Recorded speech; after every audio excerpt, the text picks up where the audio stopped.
Hello everyone, Jai Hind and welcome to the platform of StudyIQ IAS in English. And here we'll be talking about the recent statement that was given by Prime Minister Modi.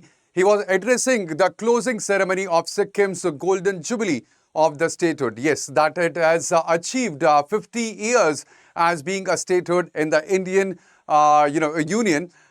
This address, it was at the Paljor Stadium in Gangtok, and he was addressing this Golden Jubilee celebration. All right, and here he had given this narrative that the northeast states, that is the Seven Sisters as well as Sikkim, they are basically the India's Ashtalakshmi, or you can say that they are the states which have which are the major reasons why India will be achieving the prosperity as well as wealth and auspiciousness as well.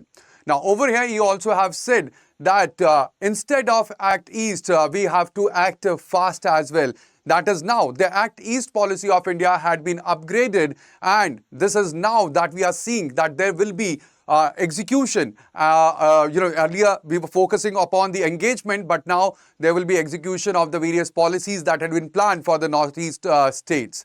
All right, and there will be delivery instead of the diplomacy that we will see. At the same time, West Bengal and Sikkim Expressway had been announced to boost the tourism in the state. That is, the Bagdogra Expressway had been announced at this address. And also, the ropeway and the skyway projects had been announced for the Sikkim, as well as Nathula Expressway had been confirmed by Prime Minister Modi. Now, Sikkim had been hailed as a model for the organic agriculture and eco-wellness tourism as well in the address. And also when it comes to the sports, so Prime Minister Modi himself, he has praised that, there are the football talent hubs which are there located in Northeast along with the archery. And also the Sivoke Rangpo rail project had been fast-tracked when it comes to the region. Now, when it comes to the policy of Act East or Act Fast policy that he has announced, so let's look at the history, how we have shaped the various policies that are basically where we have laid down the focus over the East. So initially in 1991, at the time that we had the P.V. Narasimha Rao government, so Look East policy was announced. All right, this was after the Cold War. There were the pivot for the economic development. India was moving towards the LPG reforms, and that is liberalization, privatization and globalization, when the Look East policy was announced by the P.V. Narasimha government. All right, over here, this policy was majorly trade focused over the ASEAN blocs. In 2001, there was Ministry of Development of the Northeast region that was announced, and this was a dedicated ministry for the development. And it had the gap-filling role for the 8 of the states which are there in our Northeast. All right, in 2003, BIMSTEC was formed. All right, BIMSTEC was formed, and ultimately this is a regional grouping for the Bay of Bengal. And it had replaced SAARC deadlock as well. So ultimately over here, when it comes to the Bay of Bengal, organization that was focused upon the Bay of Bengal region, so the Northeast were connected with the BIMSTEC Foundation as well. Then in 2014, instead of Look East, Act East policy was announced by the Narendra Modi government. Now, over here, we had seen that Prime Minister Modi, he was at the East Asia Summit where he said that instead of 3C, there will be 4 C's when it comes to the Act East policy, and that is culture, commerce, connectivity and capacity building as well. Over here in this summit, the security as well as culture was added to the list. All right, so ultimately, when it comes to the Look East policy, it was only towards or only with the ASEAN nation. But at the same time, when it comes to Act East policy, India has expanded its breadth and horizon as well and included the Indo-Pacific region into the ambit of the Act East policy. Then in 2018, NASEDS was launched. This is Northeast Special Infrastructure Development Scheme. And over here, $1 billion were allocated for the scheme so that the infrastructure, that is road, that is water and power, could be built in these states. We know that the Northeast states, basically they are the states which have difficult terrain. All right, they have difficult terrain and thereby infrastructure had not been there in these states. And that is one of the major reasons why these states were, they were not developed. They were backward states, all right, when it comes to the region.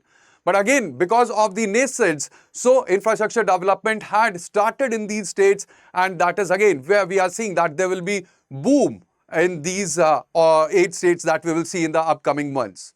All right. Then in 2024, there was Rising Northeast Summit that was held.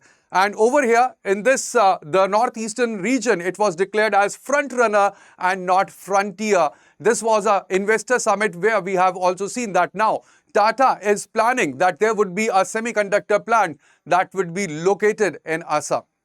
Then in 2026, right now, at the Golden Jubilee celebration of Sikkim attaining the statehood, the Act East policy had been changed to Act Fast policy. Again, this is very important that the 8 states of the Northeast, they have been termed as Ashtalakshmi, and there are lots of infrastructure projects that are coming up.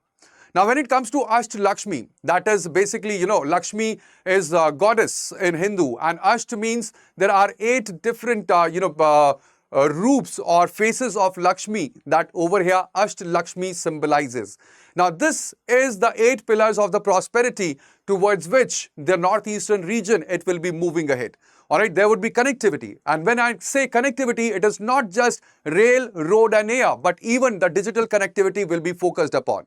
There will be agro-organic, or the organic hub, where the northeast region will be developed as an organic hub following the Sikkim model, and there will be value-added exports that will add value to the exports that will be done from the northeast region. All right, tourism again is another leg over here where the pristine ecosystems that are there in the northeast region, they will be leveraged for the sustainable ecotourism.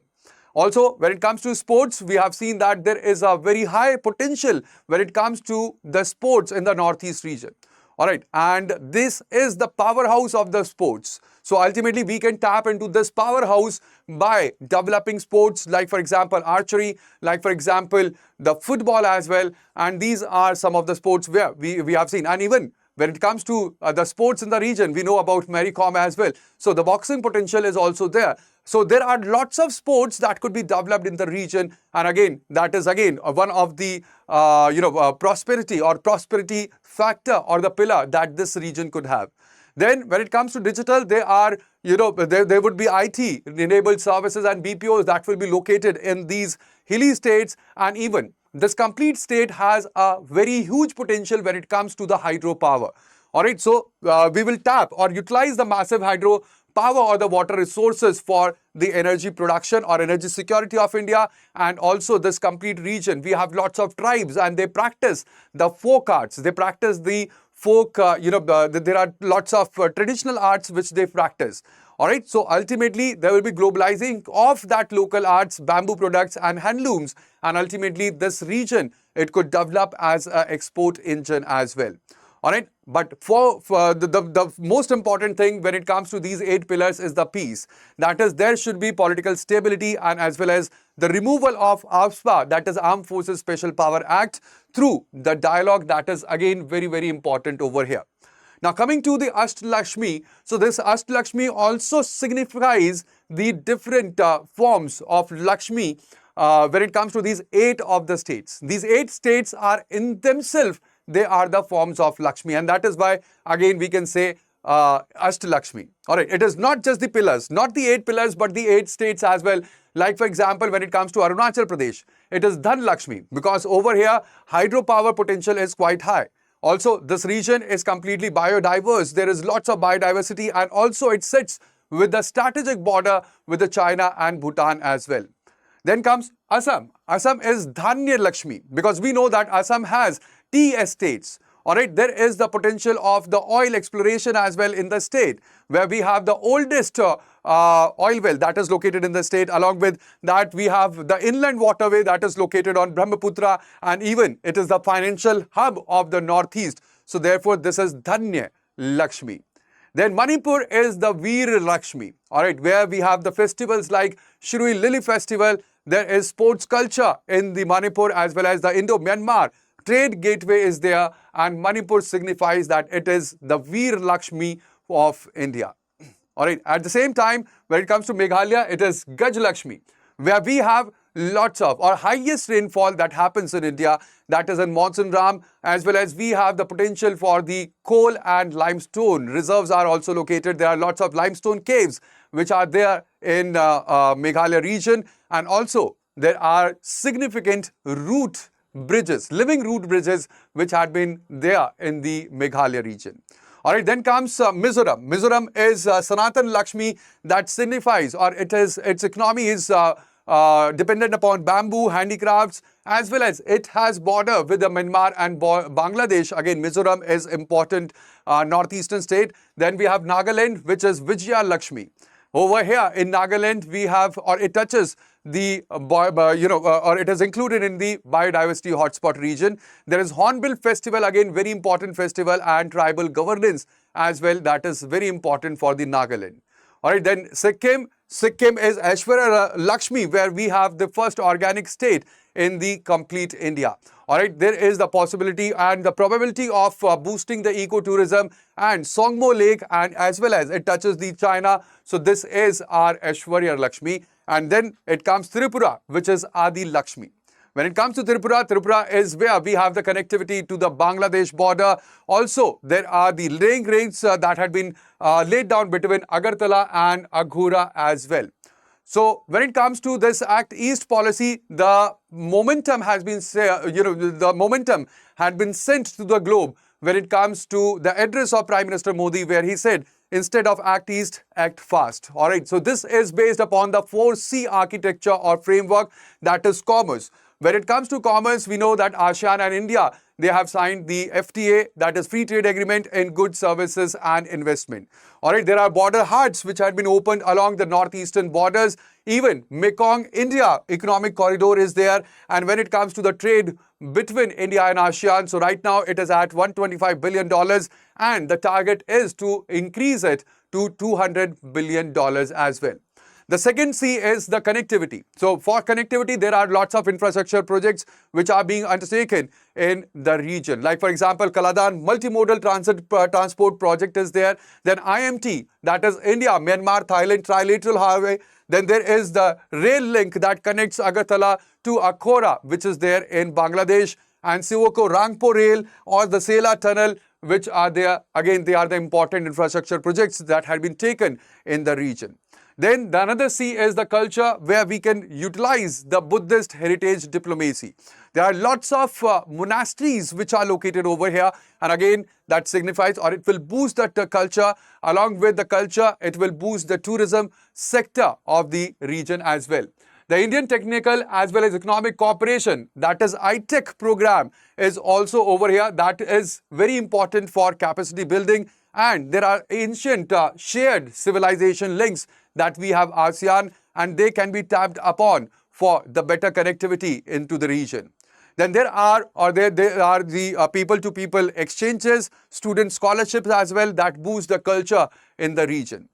Then the next C is about the capacity building, where we have NACEDS, which is 100% central funded scheme. Along with this, there's PM Divine scheme of outlay, that is about 6,600 crore rupees, that was announced for the period between 2022 to 26. There is Niti Forum for Northeast as well, and also semiconductor plant that will be upcoming in the Assam region as well. So these are most of the important infrastructure projects that India is moving ahead in the region. We have Kaladan Multimodal Transit System, or the project that is there, which connects over here. We have Kolkata through the Hooghly River system, we have the sea route, then it connects Sitwe Port, and through Sitwe Port, it connects to Aizwal. So this is Kaladan Multimodal Project. At the same time, we have IMT highway as well, that is over here, that connects India, Myanmar and Thailand. All right, and it connects over here, you can say, right up to the Thailand region. All right, this is IMT highway. Then there is the Agartala Akhura railway link over here. This is Agartala and Akhura. So it connects over here Tripura as well as we have Bangladesh. And again over here you can see that this complete route, all right, it will be from Chattogram, and this route, it will connect over here. There will be Petropole and then Kolkata. Again, this is very important for boosting the security of the region, that is Northeast region, because we have only one when it comes to the road transport, there is a very important choke point that is there, and that is the Siliguri corridor. It is quite narrow, and in the event that any kind of disruption happens over there, the complete northeast will be cut when it comes to the road transport. All right, there is also, when it comes to the Sela tunnel, you can say that we have the Sela tunnel as well that had been constructed in the Arunachal Pradesh, and that has boosted India's presence or the presence of, that has boosted the road transport or the transportation in the region. All right, now over here, there are certain geopolitical and strategic dimensions when it comes to Northeast. The first thing is the Belt and Road Initiative by China. So China had this Belt and Road Initiative which offers massive capital to the ASEAN nation. At the same time, India has a counter narrative that is India is softer, value-based and connectivity-driven. We have the AP or the ASEAN, connectivity that is there for the trade boost. At the same time, I was talking to you about chicken's neck vulnerability as well. So there is Siliguri corridor that is just 22 kilometer wide. We have seen what happened at the Strait of Hormuz as well. All right, it is just 33 kilometer wide, and at the same time, Siliguri corridor, you can compare it. It is just 22 kilometer wide and connects the northeast to the mainland. Any disruption that happens to the Siliguri corridor, there will be complete isolation of the northeast, and there are ring roads, alternative rail routes, which are very important for the region, and they are being built right now. At the same time, this northeast, it shares the border with the 5 of the countries, that is with Myanmar, Bangladesh, Nepal, Bhutan and China as well. So mostly militarily, it is very sensitive region, the complete northeast region. And when it comes to Sitwe port in Myanmar, the Sabang, that is in Indonesia, they are the India's counter to the Chinese encirclement or the string of pearls response that we are moving ahead with. So it is very important that these are the important principles where we are encountering China at every move.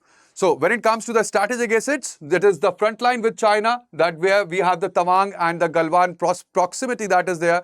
60% of India's hydropower potential lies with the northeast region, and 25% of India's biodiversity is located over here, and it is also under an hotspot region. Assam is where we have the first oil well that was dug in Asia in Digboi in 1867, and Sikkim is the world's first 100% organic state. At the same time, Sivoke-Rongpo rail is where there will be trade access to the Bhutan, and Brahmaputra is where we have the inland waterway, National Waterway 2, which is located. The gateway to the $3.5 trillion ASEAN economy is our northeast, and at the same time we have Kaziranga, Manas, which are also the UNESCO World Heritage Sites which are located here, and IMT corridor or the IMT highway, it is the ASEAN land corridor that you can see over here. Alright, so when it comes to Northeast, it is not just, a neglected piece that is there. Northeast states are basically the growth engine for India. Alright, when it comes to the scheme outlays, so there had been total 12,882 crore outlays that had been there. When it comes to the international border, it shares with the 5 nations, it is 5,584 kilometers long. The new railway tracks which had been laid down in Northeast since 2014 is 1,824 kilometers, and when it comes to the Indo-ASEAN trade, it is at right now $125 billion. Now, there are opportunities which are there, like for example, in tourism sector, there are the opportunities in Sikkim for the homestays development, as well as eco-wellness and Nathula Expressway and Ropeway, as well as the Skyway. They will boost the tourism sector or industry in Sikkim. Alright, at the same time, there are certain challenges. That is, there is high potential, but at the same time, seasonality risk is there, and even there is gap when it comes to the infrastructure. When it comes to organic farming, these states, they can follow the Sikkim model, and Sikkim had been organic since 2016. Alright, National Bamboo Mission, GI tags that will lead to organic farming or organic the value addition when it comes to the agriculture sector. But at the same time, the market access is limited over here, and also the storage or cold chain are absent in the region. Then when it comes to hydropower, it has 60% of the national potential. All right, in Arunachal itself, there is the potential of 12,000 megawatt development. There is Teesta project as well, but at the same time, there are ecological concerns. All right, along with ecological concerns, there is also the dispute with Bangladesh as well when it comes to sharing of the downstream water from Teesta or the Brahmaputra river. Then when it comes to the border trade, there are border huts between India, Bangladesh, India, Myanmar, even ASEAN corridor that will lead to boost in the border trade. But again, there is the risk of insurgency and even the infrastructure mismatch and of the NTBs as well. When it comes to digital economy, there is again the BharatNet expansion that is going on in Northeast, and also the semiconductor lab that will be established in Assam. At the same time, there are when it comes to the connectivity, there are hurdles with the last mile connectivity, and power supply is also unreliable over here. At the same time, for the Northeast, the governance is moving ahead, and there are lots of schemes that the government is implementing. There is Prime Minister Development Initiative for the Northeast region, or PM Divine, that has total outlay of 6,600 crore rupees. All right, then there is NASIDS, that is Northeast Special Infrastructure Development Scheme, which focuses upon the infrastructure development in the region. There is NEC as well, that is Northeastern Council, which is basically a statutory body under the Northeast Council Act of 1971, and it is important for the regional planning as well as development as well. Remember, the headquarters of NEC or Northeast Council is at Shillong. Then there is a separate ministry for the development of the Northeast region that was established in 2001. And there is HERA model as well. That is basically by the Niti Forum for the Northeast. This is a blueprint where the highways, inland waterways, railways and airways, they should be developed so that there is better multimodal connectivity for the Northeast region. And then when it comes to Article 371, right from 371A to J, they provide the special status to or special conditions for these northeastern states. We have Article 371A, that is for Nagaland, 371B is for Assam, 371C is for Manipur, 371F is for Sikkim, and 371G is for Mizoram, and 371H is for Arunachal Pradesh. Again, they provide the special status for these states. But at the same time, right now, what is happening is also concerning, because there are certain critical challenges that are there in front of India. When it comes to security and insurgency, we have seen that there had been ethnic conflict in Manipur between the Meitei as well as Kuki tribe, and it is still ongoing. And again, we are seeing that the conflict between the Naga and the Kuki tribes are also on rise in Manipur. So again, because of these ethnic clashes, what has happened is that development will get disrupted. At the same time, there are armed militant groups like we have ULFA, we have NDFB, NSCN as well, which had been formed, and these factions are still active. At the same time, there is the military coup that happened in Myanmar in 2021. And because of this, there was the cross-border refugee influx that happened in India. And also, there is drug trafficking that is through the Golden Triangle. And again, this happens through the Northeast region. There is infrastructure deficit as well, because when it comes to this region, 40% of the Assam, there is annual inundation because of the flood. The Kaladan multimodal project had been delayed because of the Myanmar instability. The Indo-Myanmar Thailand highway, it is also incomplete as of 2026. And the last mile connectivity is actually absent when it comes to the 60% of the hill districts. There is also inner line permit that is required for 4 of the states of the Northeast, and ultimately that is a deterrent when it comes to the investment in the region. All right, there is also multiple autonomous councils which are there, and that leads to coordination failure. We have seen in Manipur violence that governance and ethics justice, they have failed very much. And there is weak financial capacity as well of these small Northeast states as well, and these have impact on the governance as well as federalism in the region. Then hydro dam projects, they threaten the downstream ecosystem, deforestation for the infrastructure that will lead to loss of the biodiversity, and they are climate vulnerable as well. All right, there will be glacial retreat that will affect the Sikkim rivers, and there will be conflict with the forest right as well as the tribal land claims that will be there. So this is how we plan, or these are the things why Prime Minister Modi said that instead of act east, let's act fast. All right, so that is the reason, and that is the possibility that Northeast has for the development of not just Northeast but for the complete nation together. Now, on the platform of StudyIQ IAS, we are offering you all the IAS courses or all the UPSC courses at 50% off. And along with this 50% off, you are getting double validity. And to enroll into the courses, what you can do is you can use the code that is BRS Live. Now, please remember that this code or the offer that is there, 50% off, and the double validity, that is valid only till 30th of April. All right, till 30th of April, this code is valid, this offer is valid, code will be valid even afterwards. All right, afterwards, you will be getting the maximum discount, but not this discount that we are offering you right now. All right, these are the two important courses in which you can enroll.